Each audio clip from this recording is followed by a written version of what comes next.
One of the shortest parables that we have in the gospel tradition is the parable of the mustard seed, which you find in the Gospel of Mark chapter 4. So relatively short and pithy. The Lord talks about this mustard seed. It's apparently the smallest of all seeds, but then eventually grows to become the greatest of all shrubs. So obviously it's an analogy of faith, right? It's an analogy meant to explain the kingdom of heaven, but also the particulars in terms of how God's grace comes to flourish in the context of the world. So a couple of different ways to interpret this parable. One way to look at this parable is that it emphasizes the mysterious nature of God's grace. Certainly when it comes to God's grace, when it comes to collaborating with God's providential designs, there are certain things we should do. You've heard this before, focusing on the few things the Lord wants us to do carefully and well. But at the same time, the way that God brings about the victory, the way that God brings things to completion, the way He brings to fruition the kingdom of heaven, kind of strange, kind of mysterious. So necessarily we need to defer and trust in God's mysterious providential designs. So that's kind of the first thing, the mysterious nature of God's grace. Second thing that comes to mind, the parable emphasizes the importance of patience. Patience in the spiritual life is not simply a virtue, it's actually a necessity, which is hard for us to implement in terms of concrete circumstances. We think about all these different problems and issues facing us in the course of life, and we want to do something. Lord, tell me to do something so I can move the situation along. But a lot of times, when you pray into it, what does the Lord actually invite you to do? To trust, to surrender, to have patience. Sometimes the prudent thing to do, the most prudent thing to do in difficult circumstances is to wait and to be patient, to let the game come to you as opposed to chasing the game. So again, patience isn't simply a virtue. A lot of times it's actually a necessity. Third thing that comes to mind with regards to this parable, right? The parable emphasizes this notion of God's sovereignty and His fatherhood. God's sovereignty and His fatherhood.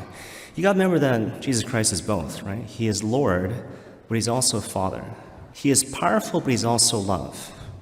He is the Alpha and the Omega, but at the same time, He is the incarnation, the embodiment of love itself.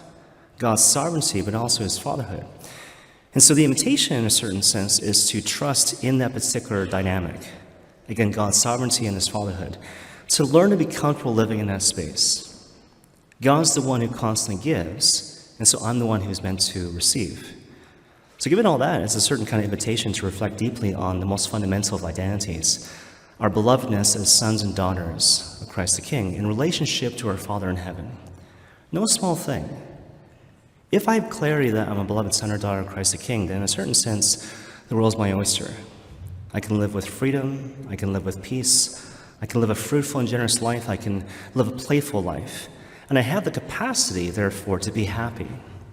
We are made in the image and likeness of God, and so therefore I'm called to find life not by grasping or controlling or having or possessing, but by giving my life away. And that presumes a certain security in terms of my identity. If I'm constantly living in tension, if I'm constantly worried as to whether or not I'm actually beloved and secure, then I'm constantly thinking about myself. It's easy to slip into a space where I'm constantly focused inwards as opposed to outwards. How am I meant to find life is to focus outwards, giving yourself away to the point of sacrifice and a love for God and other people. So it's a really, really important thing. Given all that, what I want to do is give you some practical tips as to how to move forward in this regard. How do I obtain a certain clarity or a greater clarity in terms of my belovedness as a son or daughter of Christ the King? I want to focus on two things. So the first thing that comes to mind, you want to strive to give that which you actually want to receive. Strive to give precisely that which you want to receive. It might sound kind of counterintuitive, but it plays on the spirituality of this really famous prayer by St. Francis of Assisi. You probably remember it. Some variation of seek not to be consoled, but to console. Seek not to be loved, but instead to actually love. Giving to other people precisely that which we ourselves want to receive. To illustrate the point, think of it like this. A lot of us look at life in terms of a problem to be solved as opposed to an adventure to be lived. A lot of people look at life as a problem to be solved, or perhaps a series of problems to be solved, as opposed to an adventure to be lived. And that can have an undue effect in terms of our lives, but also our relationships. So think, for example, if you're a parent, so obviously that means you have kids, right? Certainly, as a parent, you're called to teach your kids and to correct your kids at times in the appropriate way, right? We all know that, right? You have this enormous responsibility to help shape your kids into the persons God the Father is calling them to be. So that goes without saying. At the same time, obviously it's problematic if your kids start to think to themselves, well, gosh, I'm annoying, or I'm a nuisance, or even worse, I'm a disappointment. I'm a disappointment in the eyes of my mother or father. This happens all the time. We all kind of know it to varying degrees, right? It's not even simply words, even a look. I come in the presence of my parents, my mother, my father. I can feel the weight of their disappointment. They look at me and all they see are things that are wrong with me. How does it affect a kid growing into an adult? There's a certain kind of weight, a certain heaviness which kind of weighs in a person's sense of self. It affects their identity, their sense of self-worth, and, by extension, their relationship with God. What you want to do is learn to take delight in your kids.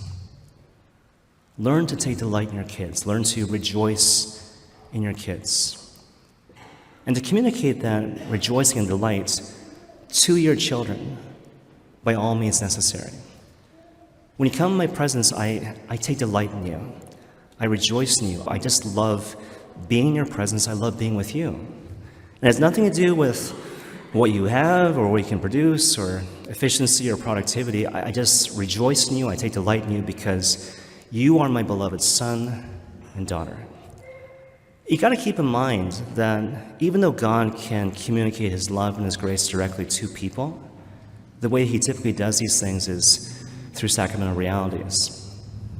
Not simply the classical sacraments like baptism and the Holy Eucharist, but through anything in this world which is authentically good, true, or beautiful, especially through people. So as parents, mothers or fathers, you have enormous responsibility, but also enormous power in this regard. You have enormous power in terms of shaping your kid's image of God as Father. The other thing that comes to mind, you got to recognize that ultimately, when it comes to this idea of rehabilitating our sense of being a beloved son or daughter of Christ the King, it's ultimately God's project.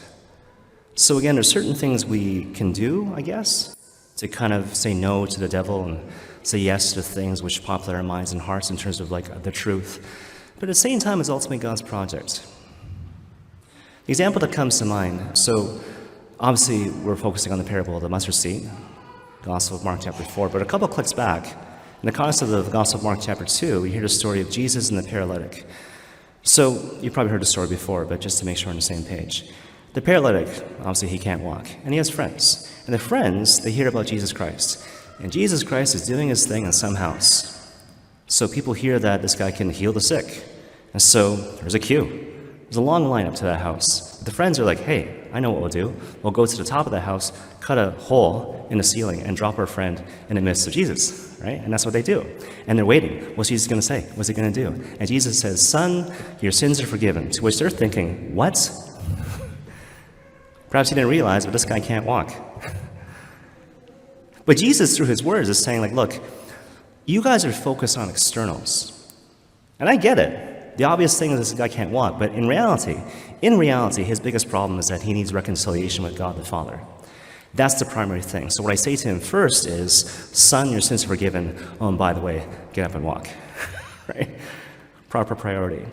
The point of the story is that Jesus Christ, he's not simply the great healer, he's also the ultimate MRI machine. I remember once talking to someone about this in terms of virtue. So as you know, probably, the word virtue comes from the root word which basically means habit, right? So the idea is that I examine my heart, I examine my life, where am I weak, where do I need growth, and I apply my effort, my physical effort perhaps, my mental effort, act of the will, repetition, to grow strong in these areas where I perceive myself to be weak. Fine. That's a necessary thing, I suppose, in the context of spiritual life. The problem with that is that it presumes you know what your problems are. And a lot of times we don't. We're not that smart, right? So you need to defer to the Lord to be not just the great healer, but the great diagnoser, right? As you know, one of my favorite podcasts is the Restore the Glory podcast, co-hosted by Dr. Bob Schutz and Jay Kim. And Dr. Bob was sharing this really interesting story about a prayer experience he had with the Lord. It was this experience of imaginative prayer where he imagined he himself in the concept of prayer was in an igloo, and the Lord Jesus was outside. And the way he describes it, just to kind of paraphrase, Jesus was outside, and he was bright, and he was luminous, and he was warm, and he was powerful, set aflame, and he was slowly melting the icy walls of my igloo. And through this image, Christ was saying to me, look, Bob, I am here. You might not see me, you might not feel me, but I am here, and I love you. And even right now, I'm doing something amazing in your life. You can't see it, but slowly, I am melting away all these barriers to the type of relationship you want to have with me. All your fears, all your shame, all the remnants of your wounded past. But here's the thing. I have to do this for you.